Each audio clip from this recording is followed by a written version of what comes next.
The introduction of treaty system to African nobles by the British in the 19th century gave rise to the conquest of territories and the deportation of some powerful African kings. Hello everyone, my name is Nekmen Obasoge. I'm from the ancient city of Benin. I am a researcher and my main area of research is colonialism in Africa. Today's topic focuses on the amalgamation and creation of Nigeria by Britain in 1914. Some commentators have referenced Britain as complicit of the political crisis in Nigeria. But today's topic, we examine how the activities of the British in Africa in the 19th and 20th centuries were driven by their imperial ideologies in the continent, which later gave birth to what is now known as Nigeria. The country now known as Nigeria in West Africa was created by the British in 1914. The creation of Nigeria was principally for imperial reasons. After the transatlantic slave trade was abolished in 1807 and the Emancipation Act of 1833, British colonialism began under the pretense of policing slave trade and pushed for a legitimate trade in other commodities.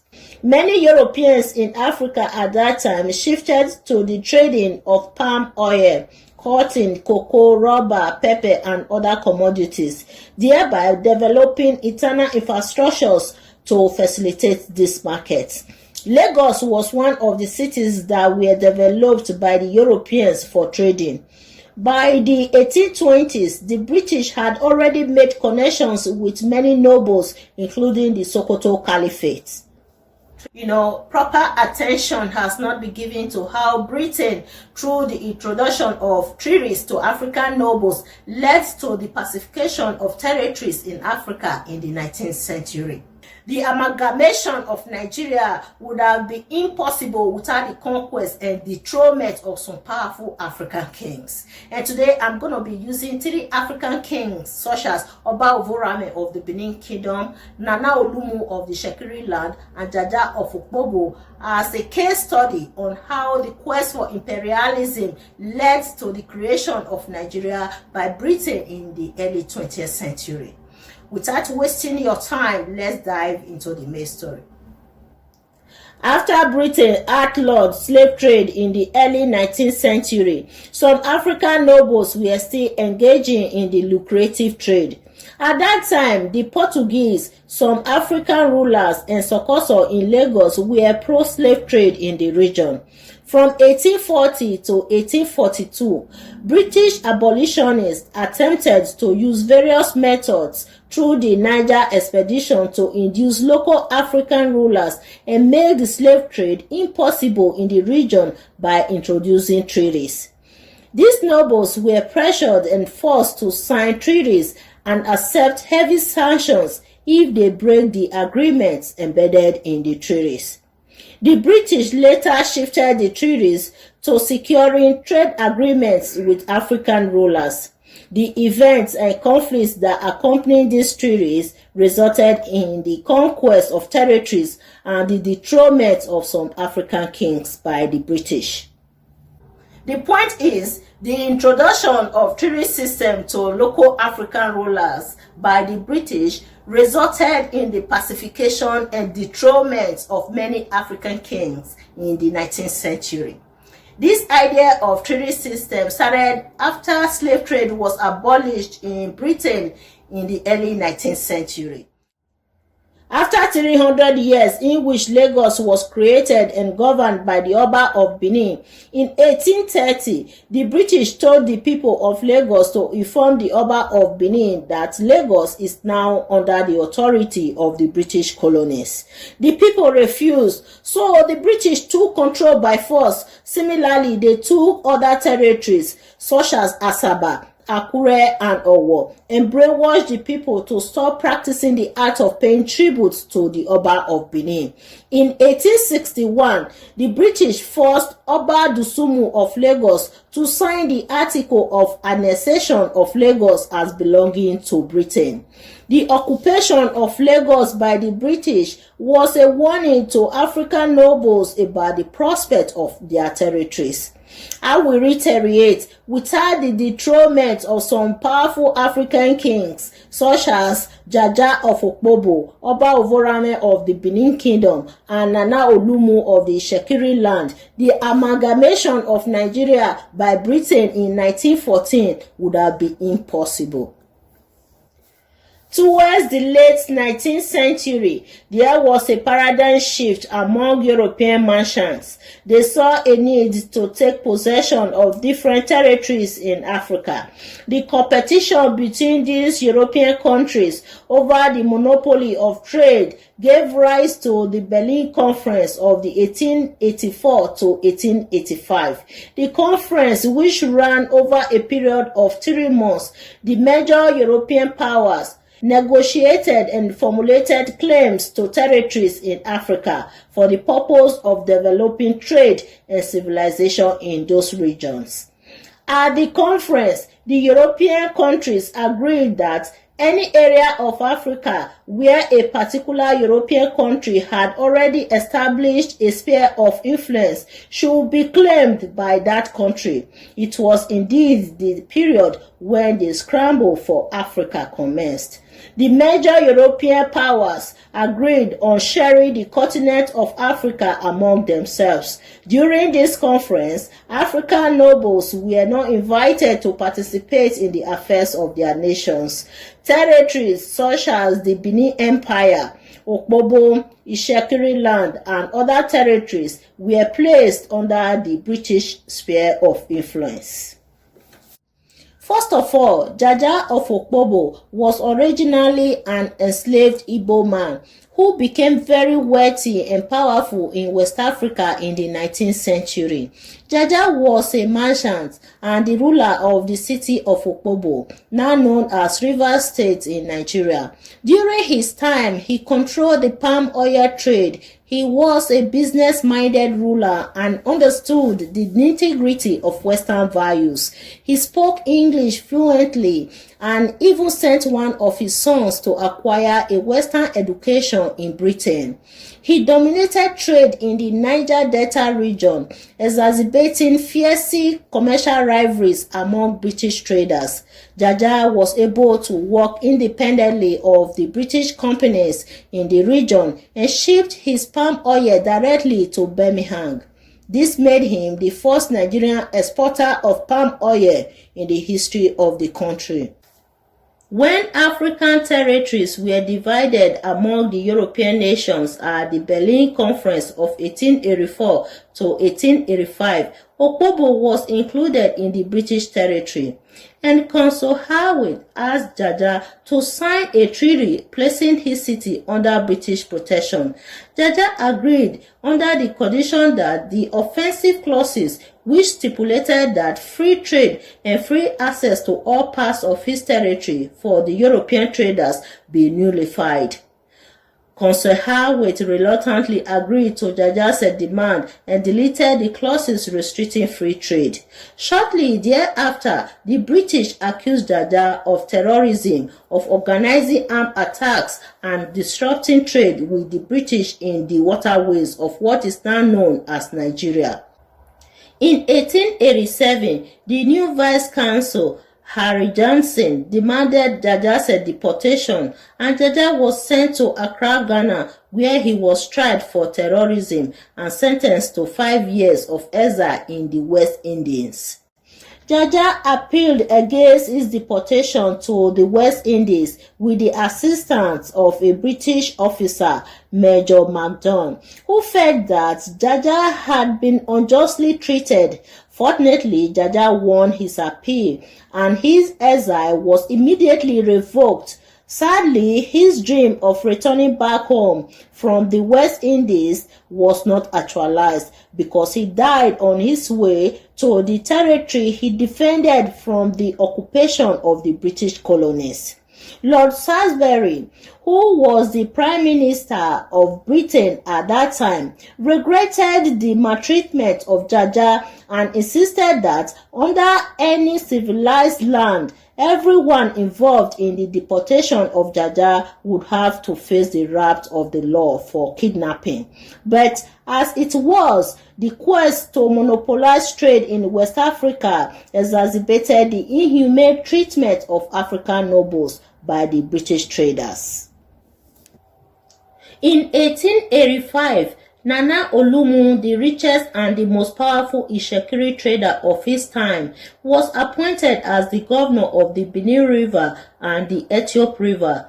Nana, just like his late father, was an intelligent and business-minded trader. Due to his effective control of trade in palm oil, Nana was able to build his kingdom.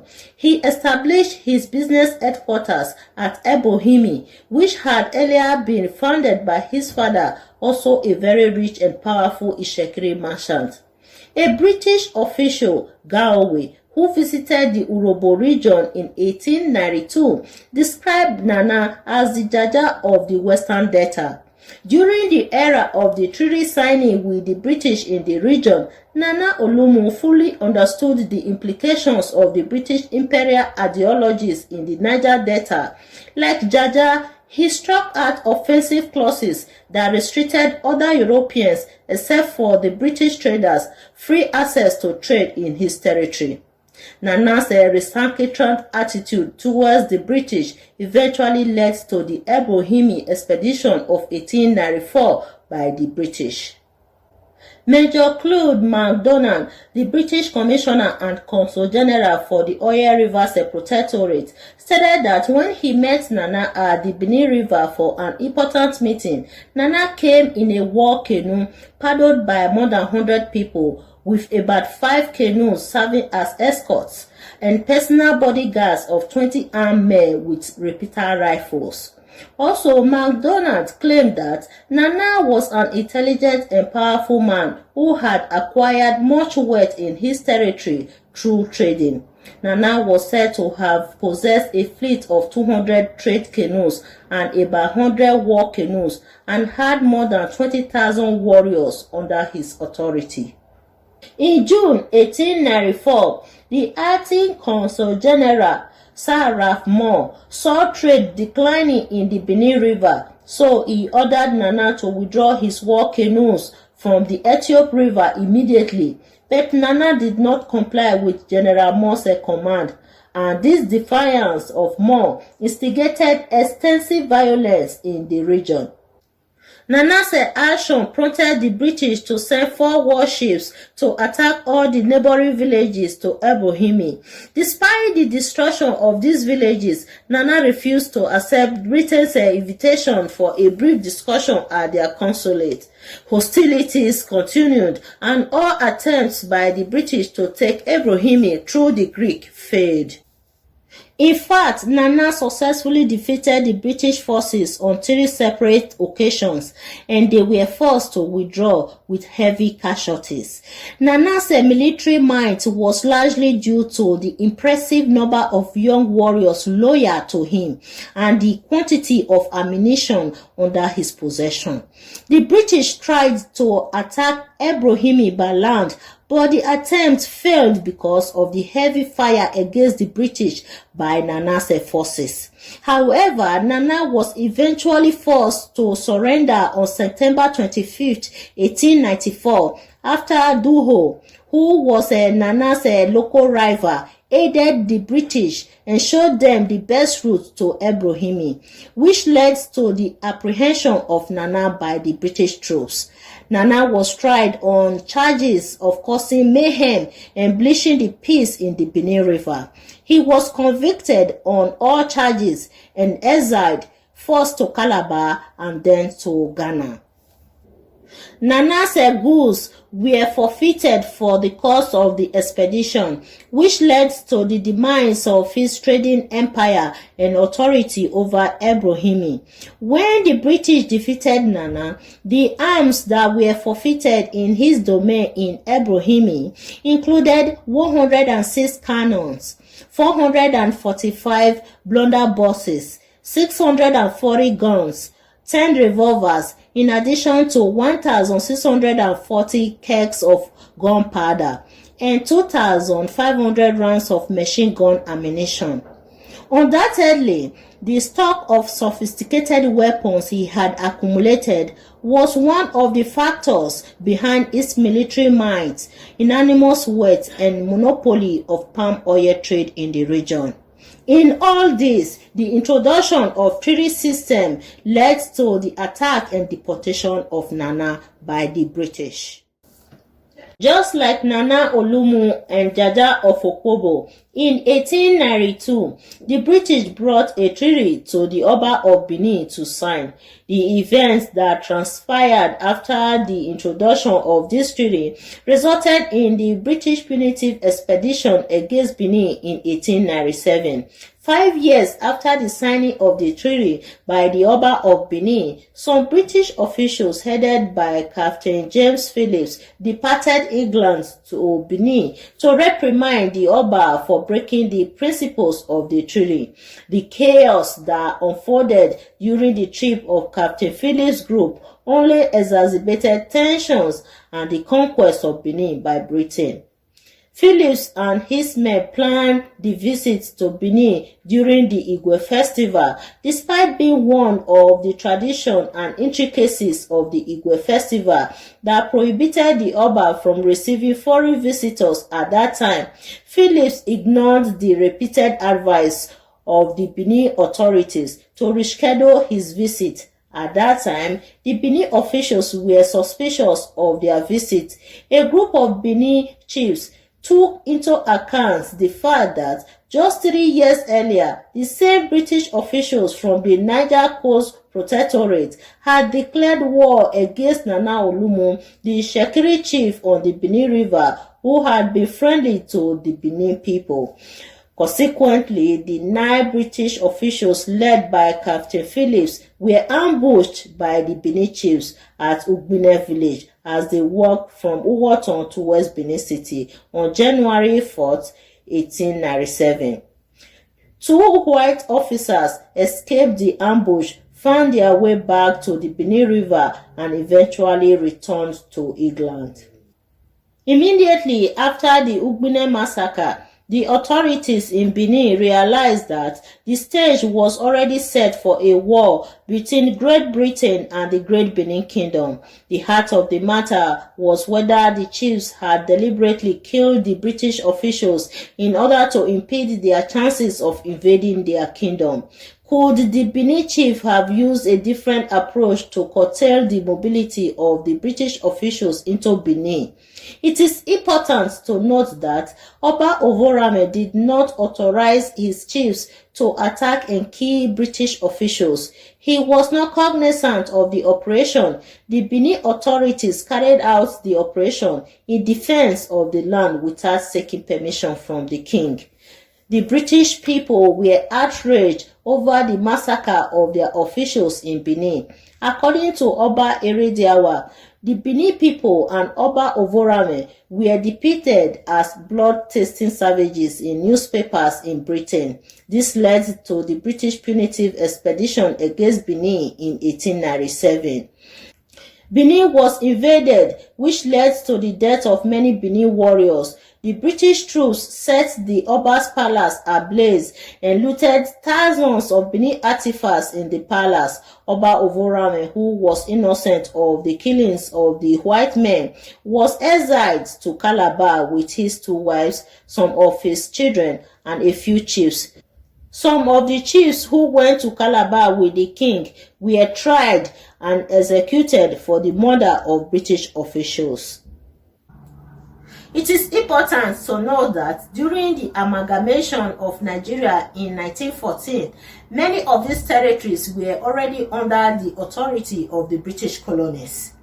The people did not resist the British because at that time, the British had already weakened the power of the region by deposing their powerful kings. Jaja of Okpobo was deported to West Indies. He died on his way back to Nigeria. Some people said the British poisoned him when he was returning back to Nigeria. Nana Olumu of the Shekiri land was deported to Ghana. Oba Ovorame of the Benin Kingdom was deported to Calabar. The Oba actually joined his ancestors the same year that Nigeria was amalgamated. The introduction of treaty system to African nobles by the British in the 19th century gave rise to the conquest of territories and the deportation of some powerful African kings. The crisis at that time created a vacuum in the system that led to the amalgamation and creation of Nigeria by Britain in 1914. After the dethronement of some notable African rulers, the creation of Nigeria became inevitable. So I will stop here for now. Next time I will come back to discuss about the Northern and Southern protectorates. Okay, so if you want to read more about the creation of Nigeria, check my first book titled Great Benin, the Alcazar of Post-Colonial Culture. It's available on Amazon. All right, so thank you all for watching and bye for now.